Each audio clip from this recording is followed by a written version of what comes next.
So here we are, Wave 3 of the Marvel Superheroes line by Toy Biz. Now we're going to see some changes going on with the card backs, some changes going on with the choices in the assortment of the wave.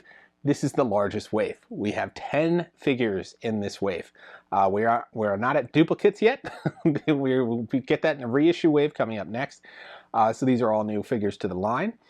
Maybe one repaint we'll look at, but it's a major upgrade, so we'll accept it as a new figure. So let's start with the card backs here. So if you look at them all, you can see they kind of adopted the look from Wave 2, which was 1991. Well, now we're in 1992. So they kept the logos focusing on the individual characters. Even Annihilus has his own logo. If you ever wondered what an Annihilus logo looks like, it's this. But they added this little Cosmic Defender stamp in the corner, which is kind of weird because some of the characters are based on Spider-Man, not a very cosmic character, and the other ones are Fantastic Four. Cosmic Defenders doesn't really mean anything, so it's kind of weird that they included that. But I mean, I guess it made the card back stand out on the shelves if you're trying to sell them. They also strategically focused this wave on Spider-Man and the Fantastic Four.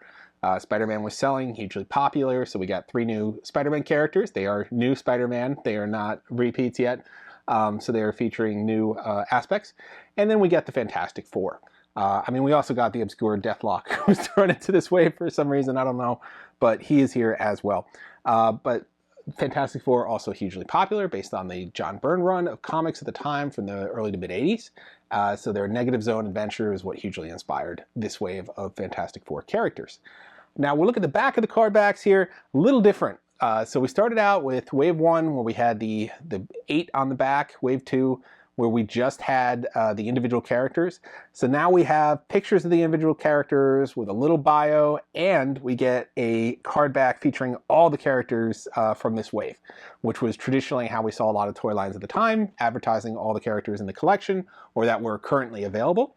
So you can see all the characters in this wave there on the back of the card. So we're getting back to that more traditional Toy Biz sort of card back design.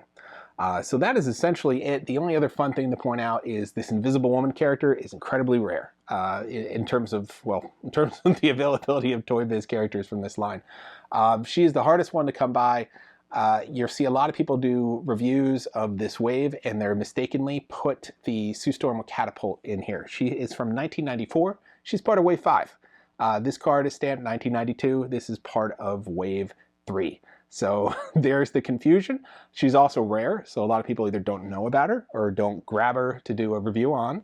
But we were able to find one of her in card back here. You can see she's fading a little bit. This is a color change figure that sort of uses that mechanism to demonstrate the invisible nature of Sue. We'll be trying it out. We'll see if it works. She was reissued in one of those Marvel All-Stars or Hall of Fame Toy Biz lines where they bring back some of the more popular characters. They did that with Deadpool. They did that with Sue Storm and a bunch of other characters as well. So she made a reappearance a second time, but this is her original form on her original card back. So we'll be taking a look at that. We'll see if it still works, and we'll check out the other Sue Storm when we get to Wave 5. But for Wave 3 was these 10 characters, and here they are. So why don't you come on in and we'll check these guys out. We're going to break this into 2 parts since there's 10 figures, so we'll do the first part of the first 5 here. So we have our new Spider-Man, and that's Spider-Man multi-jointed poses.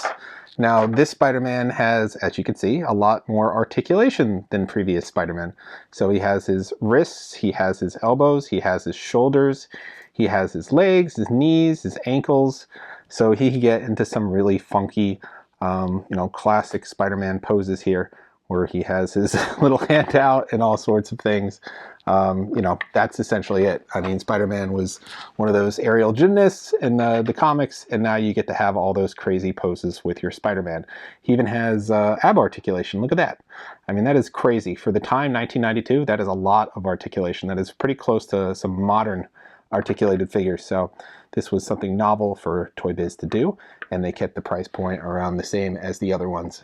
So bravo to them for doing that. But you'll see this one reissued later on, but this is a completely newly tooled Spider-Man compared to the other versions that we have seen.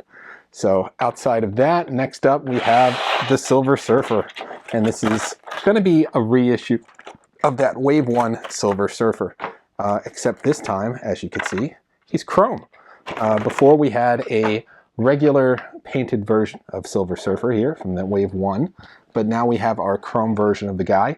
So pretty much the same figure design. He's just in this nice, I forget what this is called, vacuum plated or something like that. But yeah, he has chrome, his board is chrome.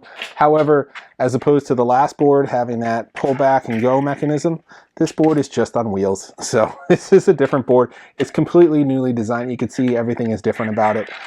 So this board is different than the original one. So the original one had that fun board that allowed him to traverse up and down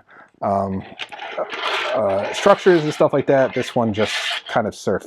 So you do get a much nicer looking figure, but you lose out on the board mechanism with the new version. So that is the big shift between the classic Surfer and the more modern Surfer, I want to call him.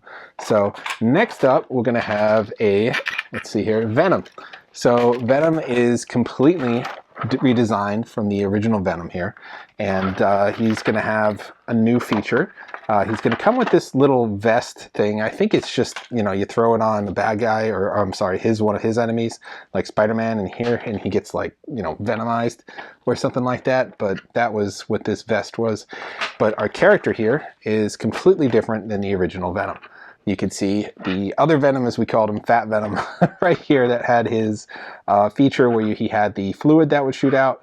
This Venom is a lot thinner, a little leaner. He's got this fun tongue feature, which I really like about him. He's got the emblem on both sides this time, not just the front. And he's got, more articulation than previous Venom. So he's a completely newly redesigned figure. And I think they pulled off, this is got to be my favorite Venom of the entire series. I just like the tongue feature, and I just like his look here. I'm not really sure. The vest thing is kind of weird, but you can throw it on other colors or other characters, or put it on him however you want to do that. But that is basically the design there for Venom. So outside of Venom, we have another new figure in this line that wasn't introduced at all before, and that's going to be Deathlok.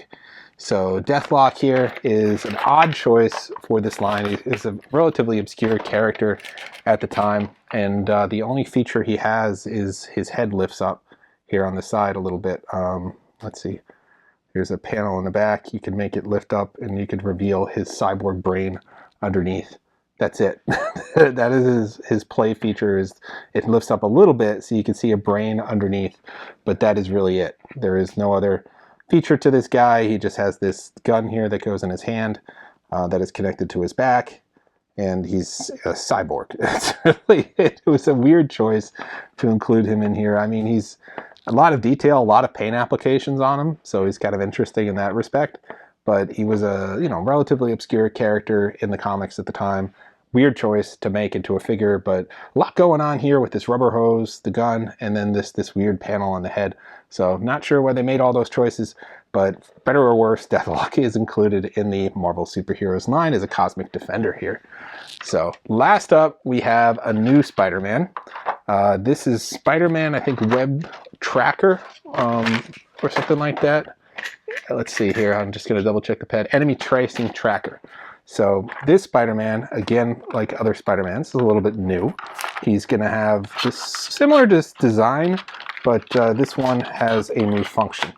So this one here has this little tracker that you have here, and you just, I guess, kind of pull it back and let it go, but it doesn't really travel that far, as you can see.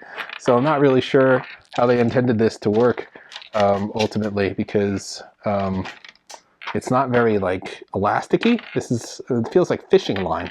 So you could pull it back and let it go, and it gets a little bit of motion, but not a whole lot. So again, not all of these were going to work as they advertised or intended them to work. I mean, if you're a child, you're going to have imagination, so you just let it go and make it, take it yourself. But it doesn't even go that far, even at its full limit. So you're not going to get a very far tracker placed on anybody. But this is a new way they got a new, quote unquote, new Spider-Man into the line here. Again, he's got that hand is very similar to what we've seen in this figure right here. So they had this hand tooled like that already. And, his articulation, I mean, look at his right arm, with the exception of this additional joint. This is pretty similar to this arm. So they got a new Spider-Man in this line that way. But that is your tracing tracker Spider-Man here, for better or worse, another Spider-Man in the Toy Biz line. All right, let's switch gears and head over to the Fantastic Four now. All right, we're going to start the Fantastic Four wave with Mr. Fantastic. This is actually my favorite Toy Biz Mr. Fantastic. We showed you the one in the other video of the 1994 from the series. He's all right. He stretches like Stretch Armstrong. This one is a lot cooler. So he's got articulation in the arms. The arms pull out, the head pulls up, the body pulls out, you get the wrist pull out, the legs pull out, 2 different places. So this guy really grows. He might be out of frame here right now, but this is essentially your Mr. Fantastic fully stretched out here, and his head even articulates after it's stretched out. And he has a gun, because you need to give every character an accessory. So this is your Mr. Fantastic here, and then he snaps back into place and comes all the way back together. So a pretty cool figure, I gotta say. They did a really nice job with this Mr. Fantastic. He's everything you'd want in a stretchy figure in 1992. So solid job with this guy.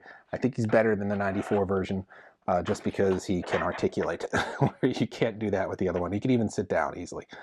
So you can't do that with the other version of Mr. Fantastic. Hard to balance for some reason. I can't get this guy to stand up on his own unless I really arc him back. But there he is, Mr. Fantastic. Moving on, we got Ben Grimm, the Thing here. This is a really solid Ben Grimm too, I gotta say, at the time. I like the 94 version better just because he looks more like the cartoon, but I think they did a good job with this guy. He comes with this Yancey Street pole accessory, and I'll put this together so you can see it. And it's basically for destruction, which is kind of a more fun aspect here than what they gave the Hulk with his boulder and his pipe bending skills. So his arm comes up here, and then it should, whoop, there he goes. My hand got in the way, but it clobbers.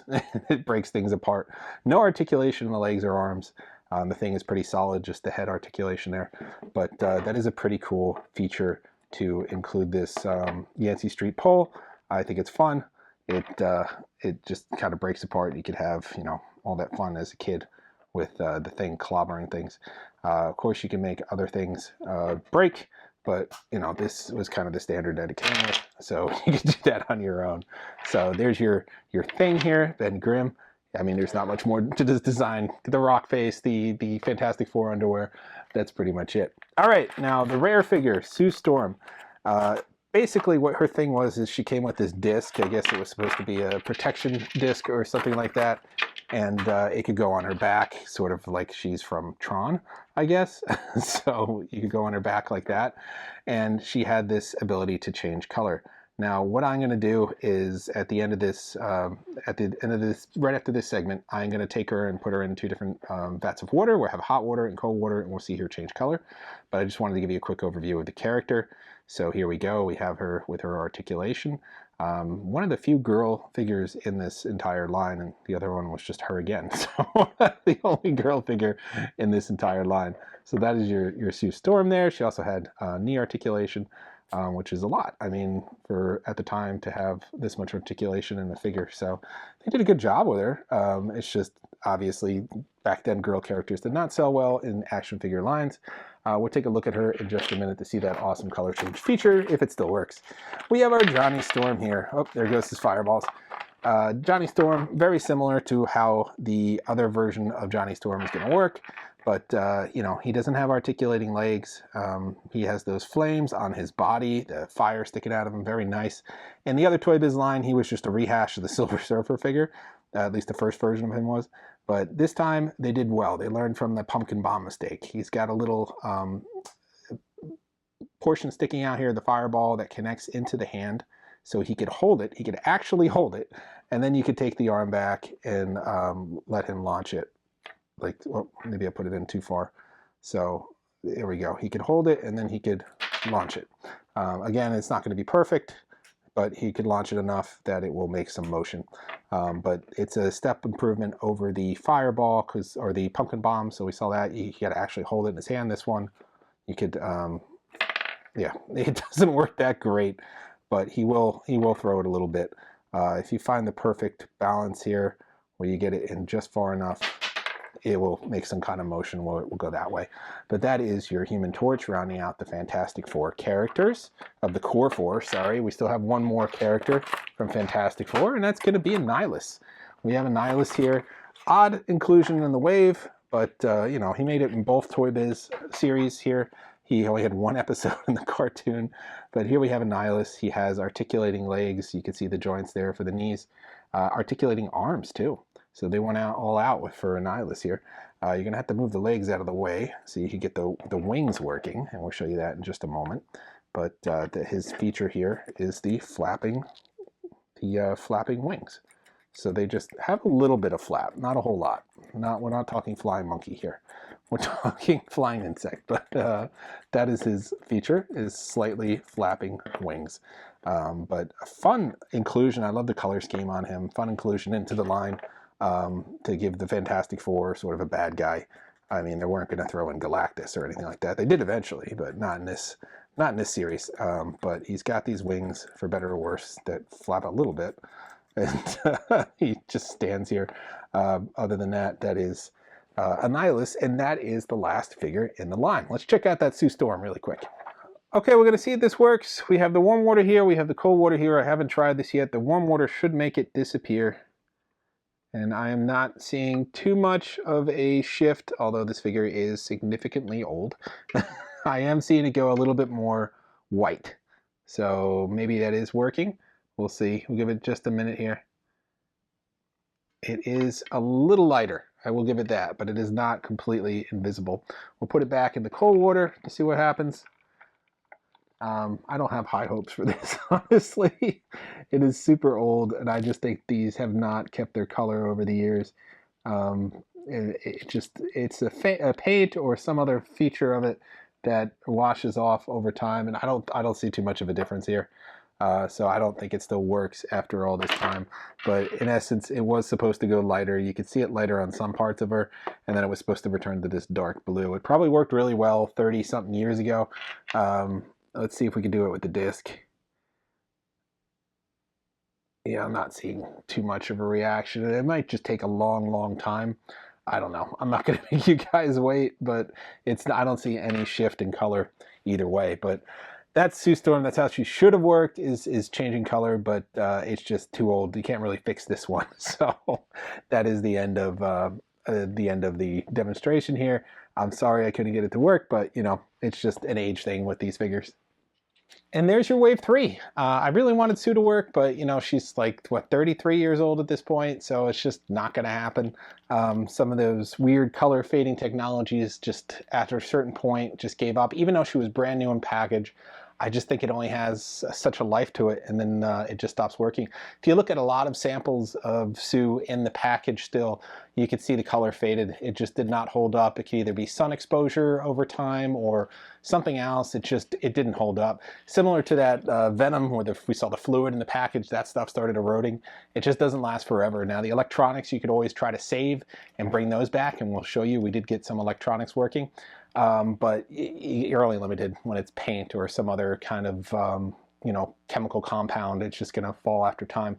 So we got a lot of new figures in this. We got new Spider-Man. We get a repaint of Silver Surfer, but he's kind of like so different. He's new. I mean, the shiny Silver Surfer, beautiful. I'm disappointed in the board, but you know, what are you going to do? We got a cool new Venom, this weird Deathlock, and then we get the Fantastic Four. So we're really starting to evolve in this series now. We have more new characters to expand the line, some redesigns, and then some other new weirdos in this line as well. So it's really taken off at this point in 1992.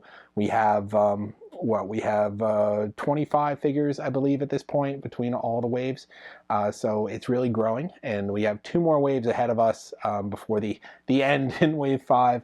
But yeah, pretty cool at this point. Really appreciating some like revolutionary figures like this multi-jointed Spider-Man, you know, well before we ended up getting super articulated figures like we have now. So a lot of interesting stuff going on in this line.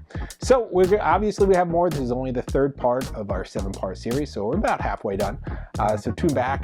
Next time we'll be doing Wave 4 and 5 together, because Wave 4 is mostly reissue, so we're not going to focus too much on that. Wave 5 is the new ones. And then we have the vehicles, we have the electronic and supersized figures, and the play sets. So we'll be getting to everything. Just a little patience. Every week we'll drop another video. But for now, this is all. Like, subscribe, and follow, and we'll see you guys next time.